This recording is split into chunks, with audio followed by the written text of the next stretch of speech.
Namaste. I'm going to be working with more restorative yoga because yesterday was the big solar eclipse that we've been kind of leading up to. And I just want you to know that the eclipse itself, generally lasts just a few minutes, but the energy of what's being ushered in with the eclipse starts a month prior and usually goes 6 months to a year later. So even if the few moments of time with the actual eclipse wasn't anything to write home about or seemed pretty uneventful, it really is about the energy of the eclipse versus the actual happening, in the sky. But what I want to share with you, and the reason why we're doing strictly restorative today, is I held a mini retreat leading up to the eclipse on Saturday in Leiper's Fork. And it was a beautiful day. The weather turned out perfect. Everyone showed up and seemed to enjoy the event. Sunday, I taught a class and then I did a workshop. And the workshop was only 2 hours at the studio. And I was calling it kind of like the Cliff Notes version of what we did on Saturday, even though our ritual was completely different.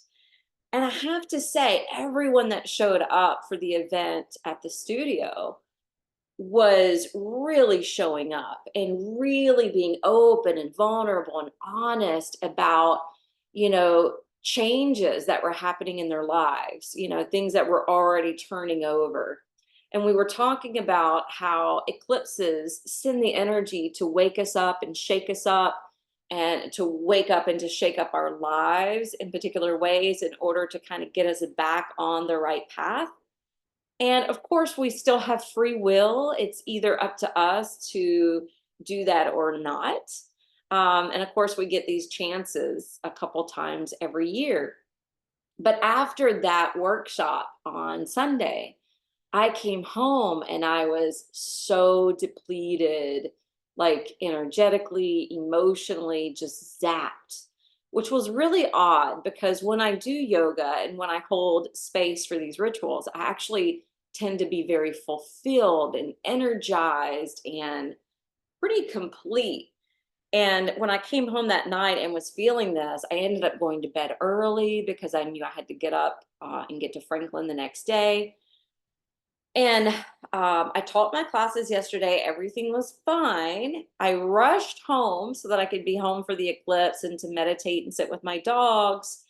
And literally, as soon as I sat down to meditate, my left hip, inner thigh, top of the thigh, left side of my butt, and the left side of my low back were so inflamed and angry and really in a lot of pain.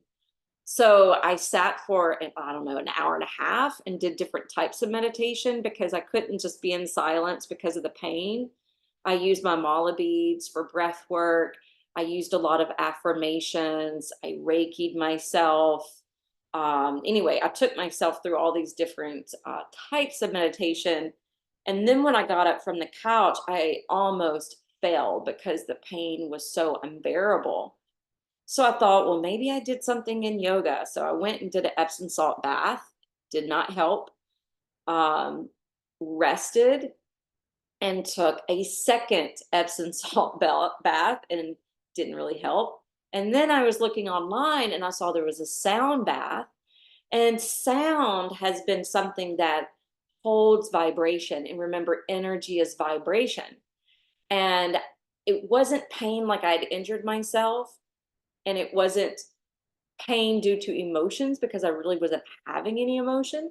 And I was going through the second chakra, right? And I was going through, okay, is it about acceptance? Is it about change? Is it about emotions? Is it about relationships?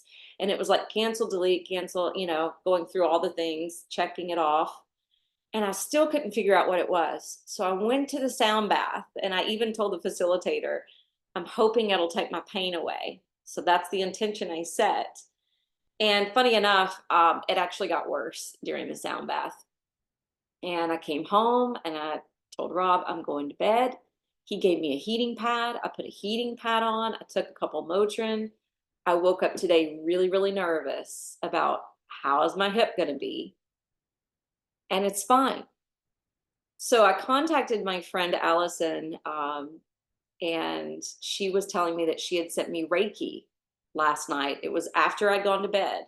And she says, I hope you feel better because you had an attachment. Now, an attachment is any type of discord or displaced energy that doesn't belong to you, but may attach to you in your energetic body because it needs something to feed on. And sometimes it's a ghostly type entity, and sometimes it's just dark matter, or, like I said, energy without anything to anchor in. And she said she cleared it. And so I took myself through the first class, scared to death to move. I moved my body, everything was fine. I'm still going to honor this and do restorative yoga because that's what I told you guys I was going to do. But I want you to realize sometimes pain in the body, yes, has to do with stress. Sometimes pain in the body, yes, has to do with some sort of illness or disease. Yes, sometimes the pain is injury. But sometimes if we're looking at all the cards and it's not any of those, it could be an attachment. And this is where we talk about releasing negative energy and entities from the body. This is where we do the affirmations to create clearing. This is where you may need to get energy work or use a medium like I did to figure out exactly what that root cause was and get it out.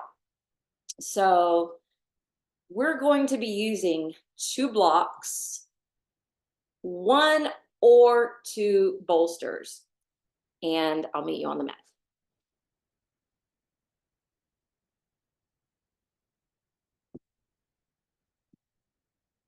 So the first position we're going to get into is like a restorative way to do pigeon pose. I'm going to give you an alternative for this. So if you're going to do it the pigeon way, 1 bolster is going across the mat. And I'm going to start with the left leg. So when I step the left foot over, I use my hands to bear weight on the bolster so that I can then lower the shin.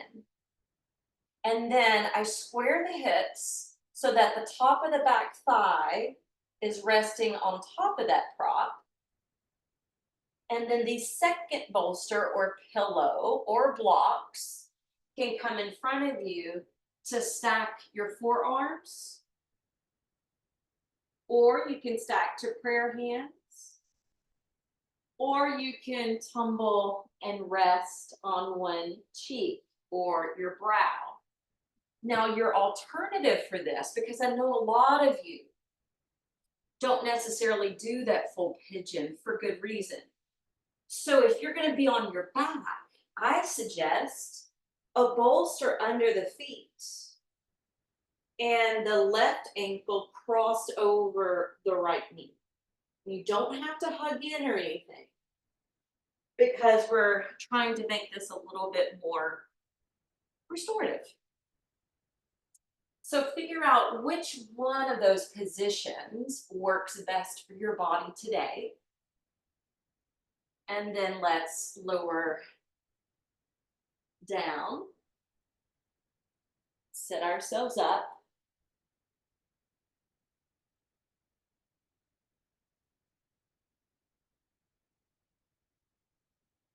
If you notice, if you're doing the regular pigeon, you don't quite get the same sensation. It's not as intense, right? Because we're being more supported. We're providing more space in the pelvic floor, more space and less flexion for that front knee. Close and rest your eyes. Developing a deep diaphragmatic breath.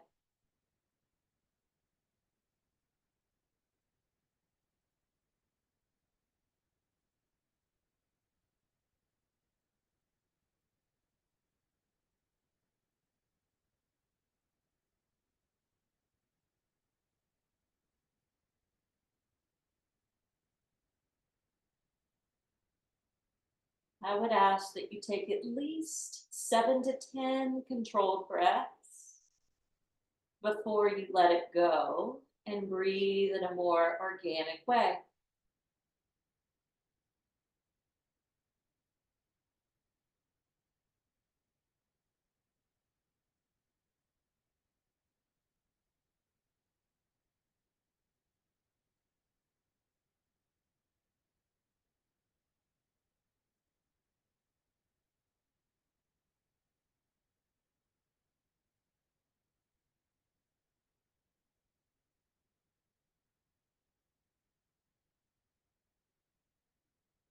After you take those deep diaphragmatic breaths to calm the mind and nervous system, you can scan through your body from the back foot all the way up to the face to see if you're still contracting or holding, and if you can release and let go more.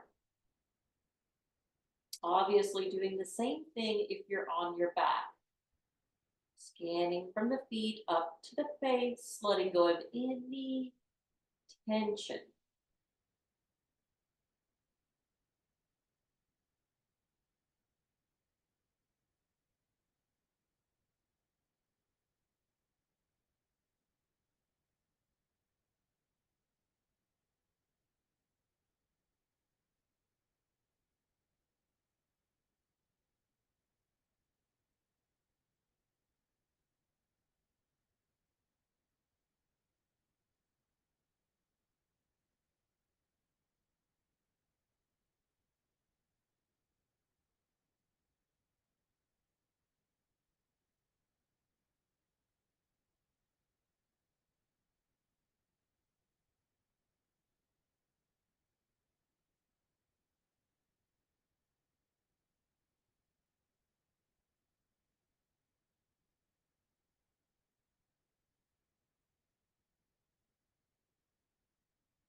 If or when your mind becomes distracted, come back to your breath.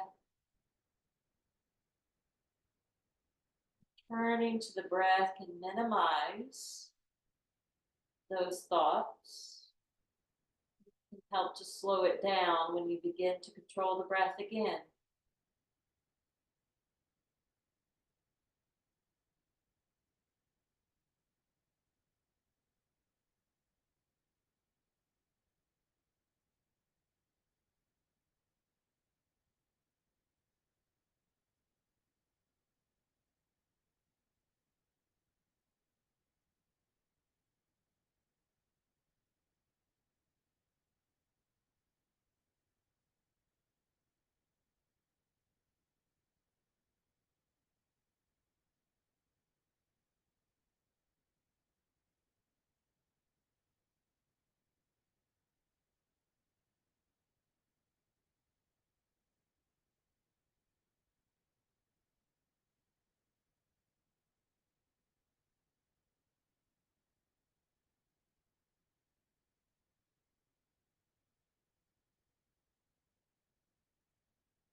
Next, inhale. Let's gently lift the face and walk the hands towards us.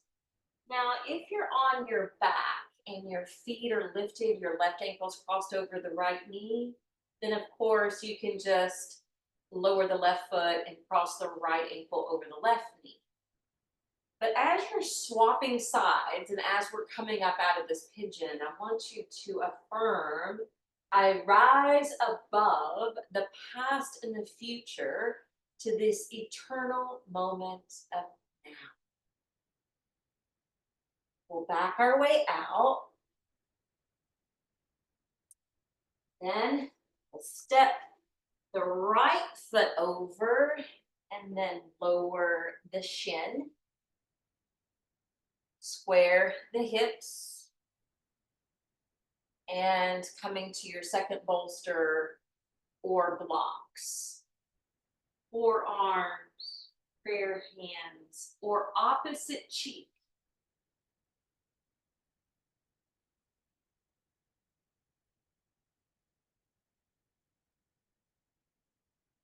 Tune into your breath. 7 to 10 controlled breaths before letting it go.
Soften your shoulders, soften your face.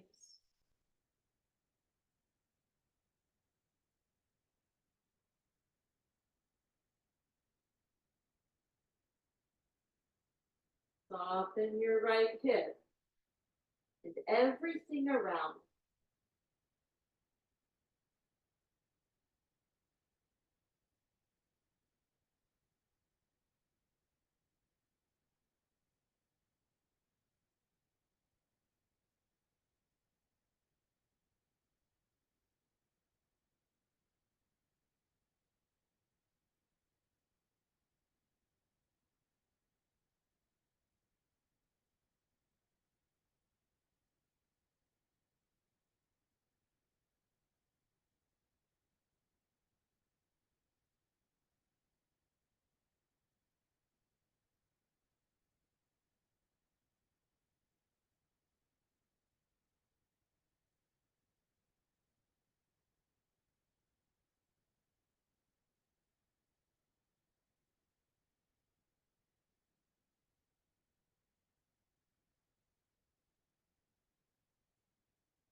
If you have been on your back, uncross that right ankle, shift your way over, and rest on one side a moment. If you've been in this form of pigeon that I'm currently in, you're going to slowly lift away. And those of you on your side, lift up. And as we're rising, affirming, I rise above the past and future to this moment of now. Once we back away, slide the bolster away. Everyone come to tabletop, but step your hands a little bit farther up. Curl the toes, sail the hips up, down dog. From downward facing dog, feel free to pedal the feet, bending the knees, one at a time.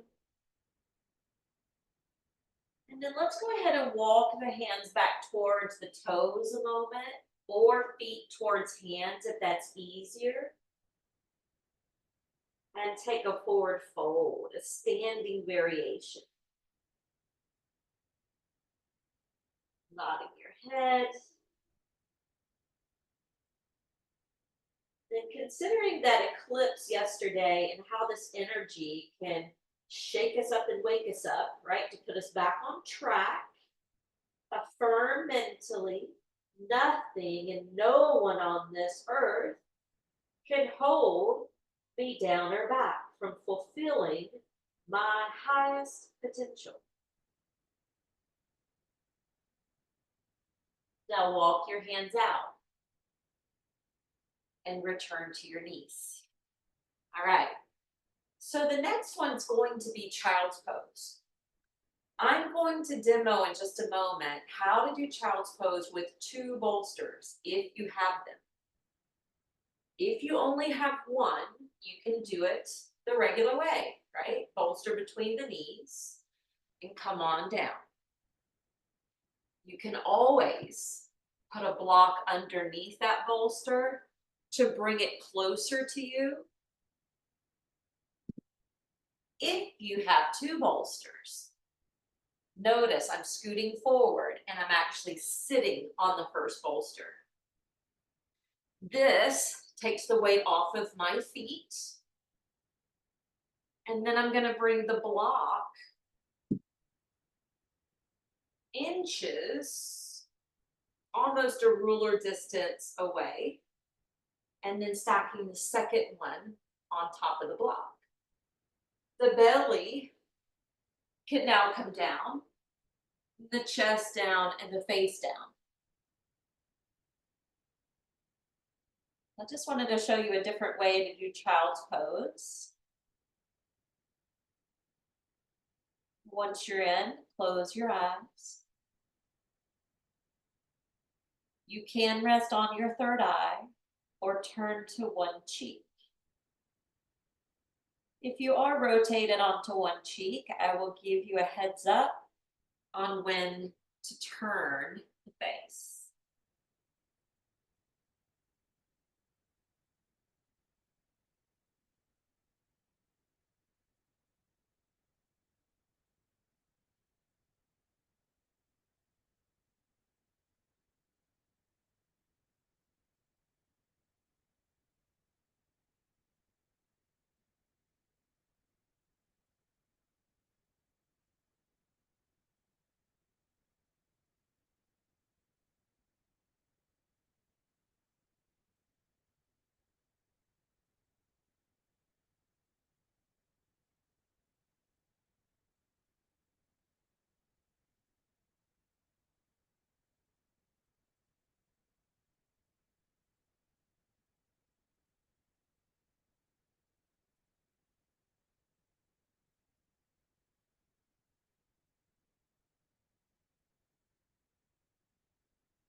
If you've been on one cheek, let's turn and look to the other.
slowly begin to lift our way up.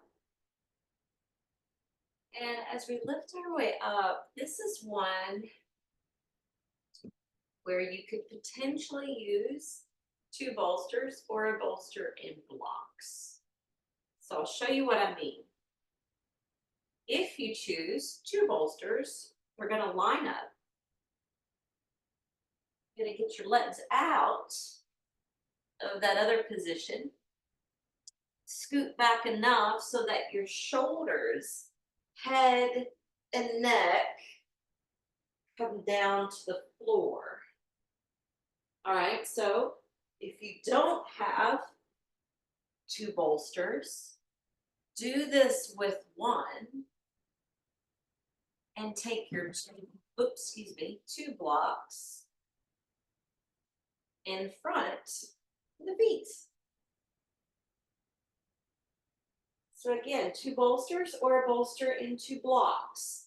It's kind of like a supported bridge, but not. It's kind of like a supported shoulder stand, at least the way it feels here in the upper body, except the legs are going forward instead of towards the sky.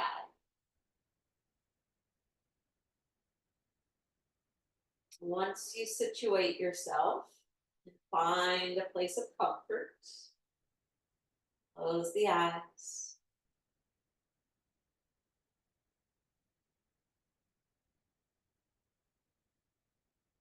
Take a few deep breaths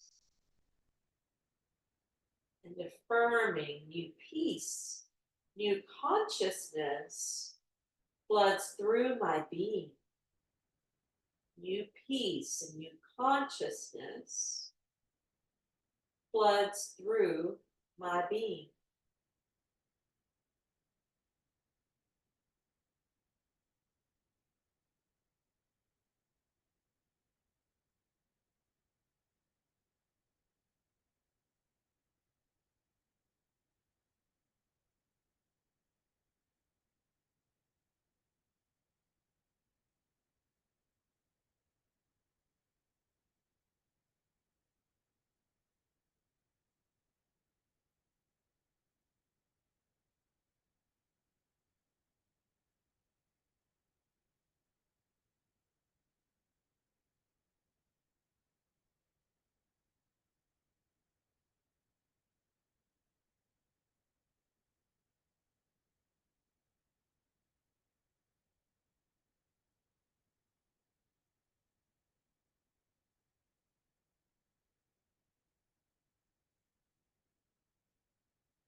New peace, new consciousness floods through my being.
Inhale and walk the feet back.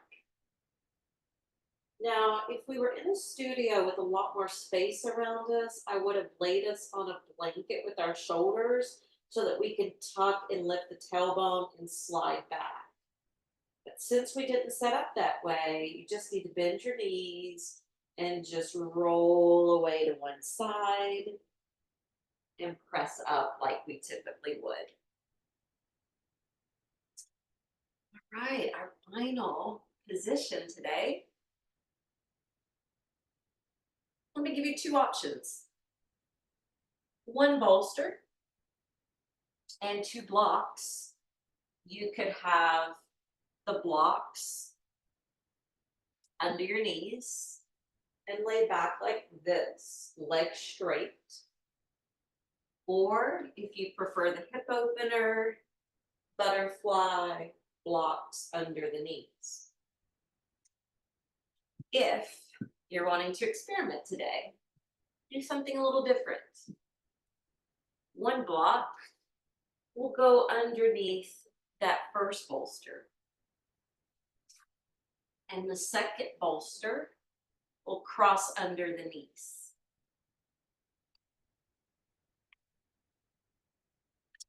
And once you lay back, then you can determine, again, legs straight or butterfly.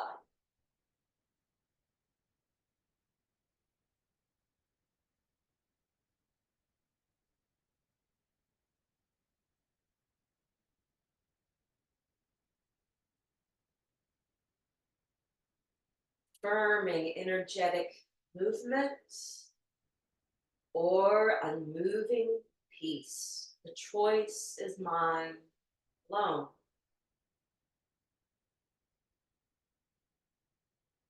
Energetic movement or unmoving peace. The choice is mine alone.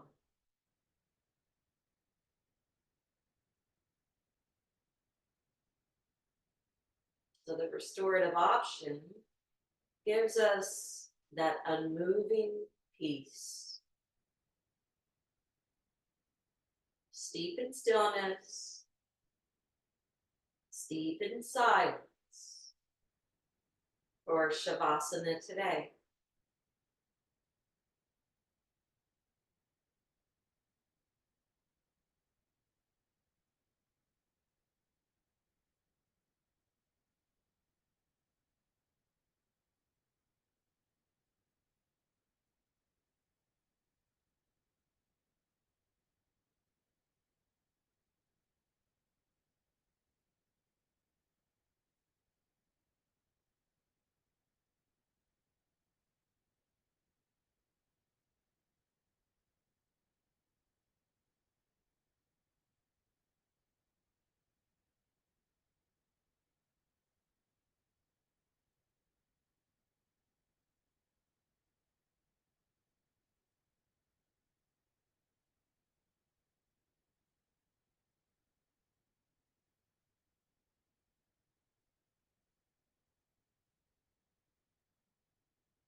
Bend your knees.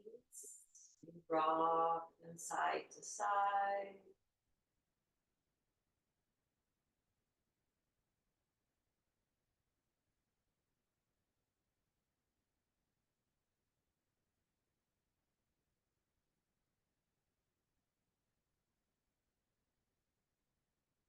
Turning over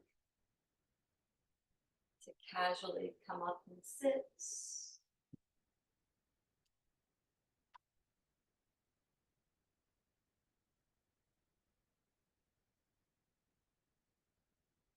Closing the eyes, assessing any difference in how you feel now versus before we began. Check in physically, mentally, energetically, and emotionally.